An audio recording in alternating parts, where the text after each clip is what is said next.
ষোড়শী কলা থিমে পূজিত হচ্ছে খাগড়াছড়ি শান্তিনগর গীতা আশ্রমে দেবী সরস্বতী পূজা। খাগড়াছড়ি থেকে বিপ্লব তালুকদারের পাঠানো চিত্রে বিস্তারিত। নানা আয়োজনে খাগড়াছড়িতে পালিত হচ্ছে দেবী সরস্বতীর পূজা। খাগড়াছড়িতে সরস্বতী পুজোকে ঘিরে চোখ ধাঁধানো আয়োজন। ষোড়শী কলা থিমে দেবী সরস্বতী পূজিত হচ্ছেন খাগড়াছড়ি শান্তিনগর গীতা আশ্রমে। দেবী সরস্বতী হিন্দু ধর্মে জ্ঞান, শিক্ষা, সঙ্গীত, শিল্প ও বাক এর দেবী, যিনি মাঘ মাসের শুক্লা পঞ্চমী তিথিতে পূজিত হন। শ্বেত বস্ত্র পরিহিতা বীণাপাণি দেবী সরস্বতী জ্ঞান ও পবিত্রতার প্রতীক। ভক্তরা অজ্ঞতার অন্ধকার দূর করে বিদ্যার আলো লাভের জন্য এই আরাধনা করেন। দেবী সরস্বতী আরাধনার বিশেষ দিক হচ্ছে দেবী সরস্বতী পূজায় সাধারণত আমের মুকুল, জবের শীষ, দোয়াত কলম এবং সরস্বতী পূজা বাসন্তী রঙের গাঁদা ফুল প্রয়োজন হয়। পূজা পদ্ধতিতে সকাল থেকে উপোস থেকে দেবীর উদ্দেশ্যে পুষ্পাঞ্জলি দেওয়ার রীতি রয়েছে। এই দিন শিক্ষার্থীরা, বিশেষ করে ছোট শিশুরা, লেখালেখির হাতেখড়ি ও জ্ঞান অর্জনের প্রার্থনা করে। শুধু শিক্ষা নয়, সঙ্গীত ও শিল্পকলায় পারদর্শিতা এবং কর্মক্ষেত্রে উন্নতির জন্যও দেবী সরস্বতীকে স্মরণ করা হয়। সনাতন ধর্মাবলম্বীরা এই দিনে দেবী সরস্বতীর চরণে পুষ্পার্ঘ্য অর্পণ করে জ্ঞান ও প্রজ্ঞার আলোয় আলোকিত জীবনের জন্য প্রার্থনা করেন। এ উপলক্ষে জেলার স্কুল ও কলেজ সহ বিভিন্ন মণ্ডপে শিক্ষার্থীরা বাণী অর্চনা সহ নানান ধর্মীয় অনুষ্ঠানের আয়োজন করেছে। শুক্রবার সকাল হতে ভক্তরা ভিড় করেন মায়ের অঞ্জলি নিতে। ঢাক, ঢোল, কাসর, শঙ্খ ও উলুধ্বনিতে মুখরিত হয়ে ওঠে পূজা মণ্ডপগুলো।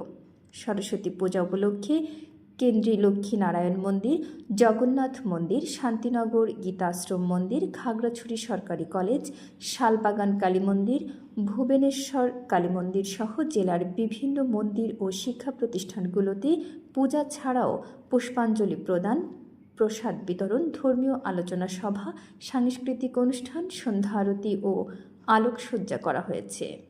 আজকে আমরা সকাল থেকে মায়ের পূজার জন্য এখানে এসেছি, সবাই অঞ্জলি দিয়েছি যাতে আমাদেরকে মা। সকালে উপোস থেকে মন্দিরে এসেছি মায়ের পুষ্পাঞ্জলি নেওয়ার জন্য।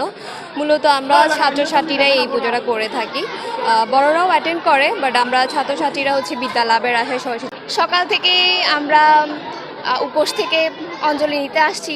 আমরা এসেছি সরস্বতী মায়ের পুষ্পাঞ্জলি নিয়েছি, সকালবেলা মায়ের কাছে এসেছি যাতে। নমস্কার, আমরা শান্তিনগর লালমাঠ বাসন্তী মন্দির থেকে আসছি। আজকে বিদ্যা দেবীর আরাধনায় আমরা সবাই একত্রিত হয়েছি। মার কাছে আমাদের এটাই প্রার্থনা, দেশে যেন সবসময় শান্তি বিরাজ করে, সুখ সমৃদ্ধিতে ভরে ওঠে এবং সবাইকে মা যেন জ্ঞানে বুদ্ধিতে প্রজ্বলিত করতে পারে। আমরা মায়ের মন্দিরে আসলাম। আজকে আমাদের মায়ের পুজো সরস্বতী দেবী, বিদ্যা দেবী, আর সকলের মঙ্গল কামনার জন্যই মন্দিরে আসা। মায়ের কাছে আমার বাচ্চার জন্য, সকলের জন্য মঙ্গল কামনার উদ্দেশ্যে মায়ের কাছে আসা। আর বাচ্চাকে স্কুলে দেওয়া হয়নি, সামনে স্কুলে দেওয়ার ইচ্ছা আছে, আর সেজন্য মায়ের কাছে প্রার্থনা করছি যেন মা তাকে বিদ্যা বুদ্ধি দিয়ে আশীর্বাদ করেন। এটাই। আজকে সরস্বতী পূজা, আমরা মায়ের কাছে পুষ্পাঞ্জলি দিতে এসেছি যাতে মা আমাদের বিদ্যা দেন।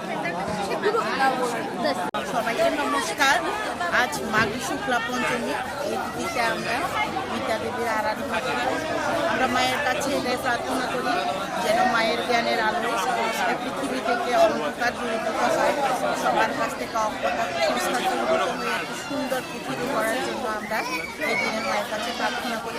আমি বিশেষত প্রার্থনা করেছি আমার মেয়েরা যাতে বিদ্যা দেবীর কৃপায় জ্ঞানের আলোয় আলোকিত হয়ে একজন সুন্দর মানুষ হয়ে আলো ছড়াতে পারে। মা কৃপা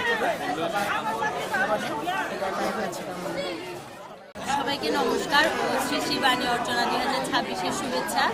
আজকে আমাদের সরস্বতী পুজো প্রতি বছরের ন্যায় এবছরও শান্তিনগর শ্রী শ্রী গীতাশ্রম প্রাঙ্গণে সরস্বতী পূজার আয়োজন করা হয়েছে। আমাদের এবারে সরস্বতী পূজার ভাবনা হচ্ছে ষোড়শী কলা। তো আজকে আমাদের সারাদিন ব্যাপী অনুষ্ঠান আছে। দুপুরে গীতা পাঠ এবং রাতে বিকালে নৃত্যানুষ্ঠান এবং রাতে সঙ্গীতানুষ্ঠান। আজকে আমরা সবাই সকালে নতুন জামা কাপড় পরে মায়ের কাছে অঞ্জলি নিতে এসেছি। মায়ের কাছে প্রার্থনা করেছি যেন সারা জীবন আমাদের পড়াশোনাটা ভালোভাবে আমরা চালিয়ে যেতে পারি।